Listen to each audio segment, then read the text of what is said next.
అందరికీ నమస్కారం. నేను doctor D Madhuri, MD Ayurveda, consultant in మెడినైన్ హాస్పిటల్. ఈ రోజు మనం జనరల్గా ఎక్కువగా ఈ వింటర్ సీజన్లో చూసే సోరియాసిస్ గురించి ఎక్స్ప్లెయిన్ చేస్తాను. సో సోరియాసిస్ అంటే ఏంటి? సోరియాసిస్ అనేది ఒక ఆటో ఇమ్యూన్ డిజార్డర్. అంటే జనరల్గా మన బాడీలో ఉన్న ఇమ్యూన్ సిస్టమ్ మన బాడీని ప్రొటెక్ట్ చేయాలి. బట్ ఎప్పుడైతే ఈ ఇమ్యూన్ సిస్టమ్ అనేది మన బాడీని అటాక్ చేస్తుందో మనకి ఈ సోరియాసిస్ కండిషన్ అనేది వస్తుందన్నమాట. సో ఈ ఆటో ఇమ్యూనిటీ డిజార్డర్లో మనకి ఈ సోరియాసిస్లో జనరల్గా స్కిన్ అనేది బాగా మందంగా తయారయ్యి పొట్టుగా రాలిపోవడం అనేది చూస్తూ ఉంటాము. సో అసలు దీని ఫిజియాలజీ ఏంటి అంటే అసలు స్కిన్లో ఏం చేంజెస్ వస్తాయి దాని గురించి చెప్తాను. సో స్కిన్లో మనకి జనరల్గా 7 లేయర్స్ ఉంటాయి. సో ఈచ్ లేయర్ ఫామ్ అవడానికి 28 to 30 days టైం పడుతుంది. బట్ ఈ సోరియాసిస్లో ఏమవుతుంది అంటే ఒక లేయర్ 3 to 4 daysలోనే ఫామ్ అయిపోతుంది. సో దానివల్ల ఏమవుతుంది, పాత స్కిన్ అనేది ఉంటూనే కింద నుంచి మళ్ళీ మనకి కొత్తగా స్కిన్ లేయర్స్ అనే ప్రొడక్షన్ జరుగుతుంది. దానివల్ల స్కిన్ బాగా మందంగా తయారయ్యి, అంటే లైక్ ఎలిఫెంట్ స్కిన్ అంటాము. సో ఏనుగు యొక్క స్కిన్ అనేది ఎంత మందంగా ఉంటుందో అంత మందంగా స్కిన్ అనేది తయారయ్యి మనకి పొట్టుగా స్కిన్ అంతా రాలడం జరుగుతుంది అనమాట. ఆ స్కిన్ ఆ ఏరియా కూడా ఎలా ఉంటుంది అంటే సిల్వరీ ఫ్లేక్స్, మొత్తము మనకి సిల్వర్ కలర్ లో ఫ్లేక్స్ లాగా పొట్టుగా రాలడం జరుగుతుంది. అండ్ సివియర్ ఇచ్చింగ్ ఉంటుంది, బర్నింగ్ సెన్సేషన్ ఉంటుంది. అండ్ ఈ సోరియాసిస్ లో కూడా మనకి కొన్ని టైప్స్ ఉంటాయి. సో అందరికీ ఒకేలాంటి సోరియాసిస్ కండిషన్ అనేది ఉండదు. సో ఇందులో మనకి ఇన్వర్స్ సోరియాసిస్ అని, ప్లేగ్ సోరియాసిస్ అని, పస్టులార్ సోరియాసిస్ అని, అట్లాగే ఎరిథ్రోడర్మిక్ సోరియాసిస్ అని, ఇలా కొన్ని రకాలుగా సోరియాసిస్ కండిషన్స్ ఉంటాయి. సో వీటిలో ఎక్కువగా మనం చూసేది ప్లేగ్ సోరియాసిస్, అట్లాగే గట్టెడ్ సోరియాసిస్. సో పిల్లల్లో మనం చూసేది గట్టెడ్ సోరియాసిస్ ఉంటుంది. అంటే ఆ సోరియాసిస్ కండిషన్ ఎలా ఉంటుంది అంటే నీటి బిందు ఆకారంలో మనకి స్కిన్ మీద చిన్న ర్యాషెస్ లా కనిపిస్తూ ఉంటాయి. సో అది మనకి పొట్టుగా రాలిపోవడం జరుగుతుంటుంది. పిల్లల్లో ఎందుకు ఎక్కువ వస్తుంది అంటే వాళ్ళలో కొంచెం ఇమ్యూనిటీ తక్కువ ఉంటుంది.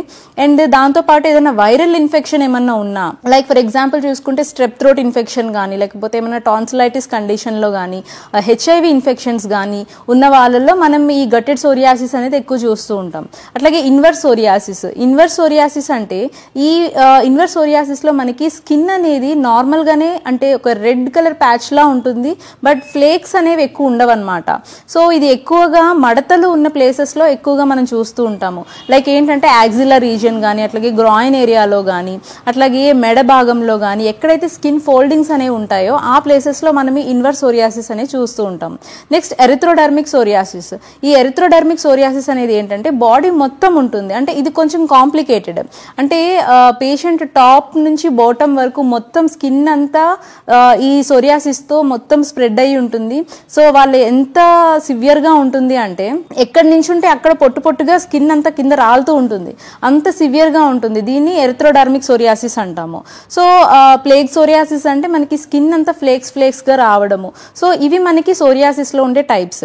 సోరియాసిస్ లో ఇది ఆటో ఇమ్యూన్ డిసీజ్, బట్ ఇదేమి అంటువ్యాధి కాదు. అంటే ఒకరి నుంచి ఒకరికి స్ప్రెడ్ అవుతుందేమో అని చాలా మంది భయపడుతూ ఉంటారు. సో ఇది సోరియాసిస్ అనేది అంటువ్యాధి కాదు. వాళ్ళు ఫ్యామిలీతో కలిసి ఉండొచ్చు, కలిసి భోంచేయొచ్చు, అన్ని వాళ్ళ పనులు వాళ్ళు చేసుకోవచ్చు.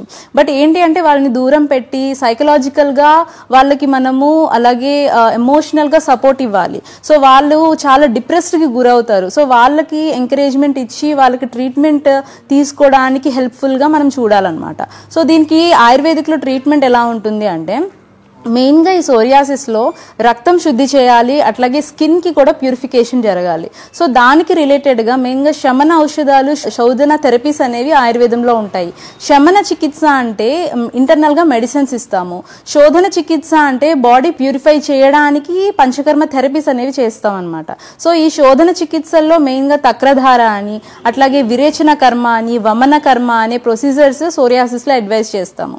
సో ఏదైతే అక్యుములేట్ అయిపోయిన మలినాలు అనేవి బాడీలో పేరుకుపోయి ఉంటాయో వాటిని ఒక స్థానానికి తీసుకొచ్చి, అయితే మనం వమన కర్మ అంటే వామిటింగ్స్ ఇండ్యూస్ చేసి బయటకి తీసుకురావడం, లేకపోతే విరేచన కర్మ ద్వారా దాన్ని బయటకు ఎలిమినేట్ చేయడం, అంటే కంప్లీట్ గా రూట్ నుంచి ఆ డిసీజ్ ని మనం బయటకు ఎలిమినేట్ చేయడమే ఈ పంచకర్మ ప్రొసీజర్స్. శోధన చికిత్సలో పంచకర్మ థెరపీస్ చేస్తాం అండ్ ఇంటర్నల్ గా మెడిసిన్స్ ఇస్తాము. సో మెడిసిన్స్ లో మెయిన్ గా ఏంటి అంటే బ్లడ్ ప్యూరిఫైయర్స్, అట్లాగే స్కిన్ ని కూడా ప్యూరిఫై చేయడానికి, అండ్ ఏవైతే అక్కడ మనకి ర్యాషెస్ ప్యాచెస్ గా ఫామ్ అయ్యాయో వాటిని మొత్తం నార్మలైజ్ చేయడానికి ఇంటర్నల్గా మెడిసిన్స్ ఒక పర్టికులర్ డ్యూరేషన్ వరకు మనం ఇస్తూ ఉంటాము. సో దానివల్ల అంటే ఇప్పుడు పంచకర్మ థెరపీ వల్ల 60% మనకి డిసీజ్ అనేది తగ్గిపోతుంది అండ్ 40% మనం ఇస్తున్న మెడిసిన్ ద్వారా కంప్లీట్గా మనకి క్యూర్ అయిపోతుంది అనమాట. సో సోరియాసిస్లో ఈ ఇంటర్నల్ అండ్ పంచకర్మ ప్రొసీజర్స్తో పాటు కొంచెం డైట్ కూడా ఫాలో అవ్వాలి అండ్ డైట్ కూడా కొంచెం మెయింటైన్ చేస్తూ ఈ మెడిసిన్స్ తీసుకుంటుంటే కంప్లీట్గా తగ్గిపోతుంది.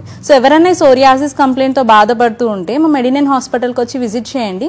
ఇక్కడ మీకు కంప్లీట్ ట్రీట్మెంట్ అనేది అవైలబుల్గా ఉంది. Thank you.